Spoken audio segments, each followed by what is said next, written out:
ദൈവമായ കർത്താവ് സൃഷ്ടിച്ച എല്ലാ വന്യജീവികളിലും വെച്ച് കൗശലമേറിയതായിരുന്നു സർപ്പം.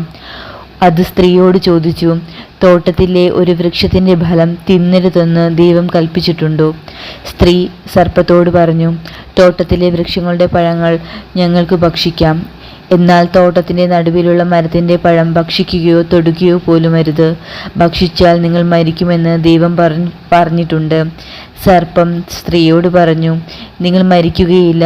അത് തിന്നുന്ന ദിവസം നിങ്ങളുടെ കണ്ണുകൾ തുറക്കുമെന്നും നന്മയും തിന്മയും അറിഞ്ഞ് നിങ്ങൾ ദൈവത്തെ പോലെ ആകുമെന്നും ദൈവത്തിനറിയാം.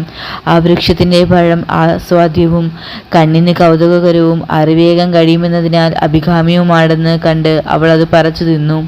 ഭർത്താവിന് കൊടുത്തു, അവനും തിന്നു. ഉടനെ ഇരുവരുടെയും കണ്ണുകൾ തുറന്നു. തങ്ങൾ നഗ്നരാണെന്ന് അവരറിഞ്ഞു. അത്തിയിലകൾ കൂട്ടി തുന്നി അവർ അരക്കച്ചയുണ്ടാക്കി. വെയിലാറിയപ്പോൾ ദൈവമായ കർത്താവ് തോട്ടത്തിൽ ഉലാത്തുന്നതിൻ്റെ ശബ്ദം അവർ കേട്ടു. പുരുഷനും ഭാര്യയും അവിടുത്തെ മുമ്പിൽ നിന്ന് മാറി തോട്ടത്തിലെ മരങ്ങൾക്കിടയിൽ ഒളിച്ചു.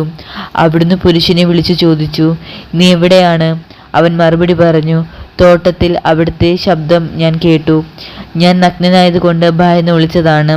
അവിടുന്ന് ചോദിച്ചു, നീ നഗ്നനാണെന്ന് നിന്നോട് ആര് പറഞ്ഞു? തിന്നരുതെന്ന് ഞാൻ കൽപ്പിച്ച വൃക്ഷത്തിൻ്റെ പഴം നീ തിന്നോ? അവൻ പറഞ്ഞു, അങ്ങ് എനിക്ക് കൂട്ടിന് തന്ന സ്ത്രീ ആ മരത്തിൻ്റെ പഴം എനിക്ക് തന്നു, ഞാൻ അത് തിന്നു.